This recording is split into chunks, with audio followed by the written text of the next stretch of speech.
दिल्ली कांग्रेस का कहना है कि अगर उनकी पार्टी एमसीडी इलेक्शन जीतती है तो दिल्ली को पूरी तरह से कचरा मुक्त बना दिया जाएगा।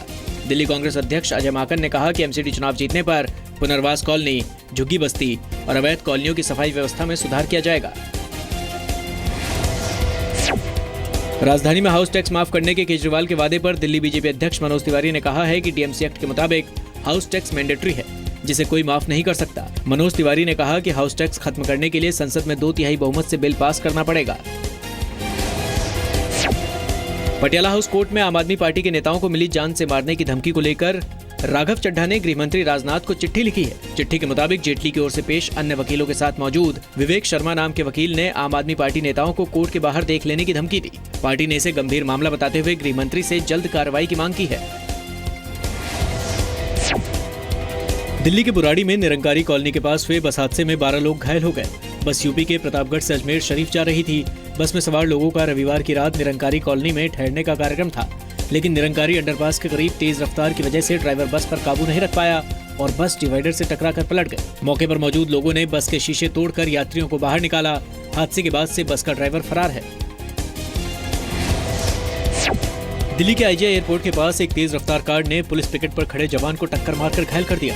रात करीब 10 बजे हेड कांस्टेबल राजेश चंद्र अपने साथी कांस्टेबल के साथ गाड़ियों की चेकिंग कर रहे थे, तभी एक टैक्सी ने उन्हें टक्कर मारी। टैक्सी ड्राइवर ने भागने की कोशिश की, लेकिन मौके पर मौजूद सीआरपीएफ जवानों ने उसे पकड़ लिया। दिल्ली के पटपड़गंज इलाके में फ्लिपकार्ट की लॉजिस्टिक कंपनी में हुई लूट का सीसीटीवी फुटेज सामने आया है। इसमें दिख रहा है कि नकाबपोश बदमाश हाथ में रिवॉल्वर लेकर डकैती डाल रहे हैं और एक गार्ड के विरोध जताने पर उसे पीटकर घायल कर देते हैं। 28 लाख लूटकर फरार हुए इन बदमाशों का अभी तक कोई पता नहीं चल पाया है। दिल्ली के तिगड़ी इलाके में एक बच्ची की वाटर टैंक में गिरकर मौत हो गई। बताया जा रहा है कि 3 साल की अल्फिया घर के बाहर खेलते समय पड़ोस के मकान तक पहुंच गई, जहां वाटर टैंक खुला था। कुछ देर बाद जब उसकी तलाश शुरू हुई तो वो टैंक में डूबी मिली। लोगों ने अल्फिया को बाहर निकाला और अस्पताल ले गए, जहां डॉक्टरों ने उसे मृत घोषित कर दिया। शिवसेना सांसद रविंद्र गायकवाड़ के विवाद में शिवसेना की 3 सदस्यीय डिसिप्लिनरी कमेटी ने अपनी रिपोर्ट पार्टी अध्यक्ष उद्धव ठाकरे को सौंप दी है। इस मामले में पार्टी सांसद के खिलाफ क्या कार्रवाई करती है, ये उद्धव को तय करना है। शिवसेना सांसद को एयरलाइंस में सफर करने से मना करने के खिलाफ शिवसेना एयर इंडिया के खिलाफ विशेषाधिकार हनन का प्रस्ताव लाएगी। स्टाफ से मारपीट के बाद एयरलाइंस ने सांसद रविंद्र गायकवाड़ को प्लेन में सफर करने से रोक दिया था, जिसके बाद वो दिल्ली से ट्रेन के जरिए महाराष्ट्र लौटे थे।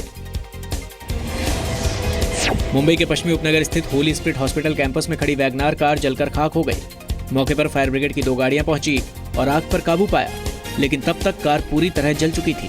कार में आग लगने की वजह का अभी तक पता नहीं चल पाया है।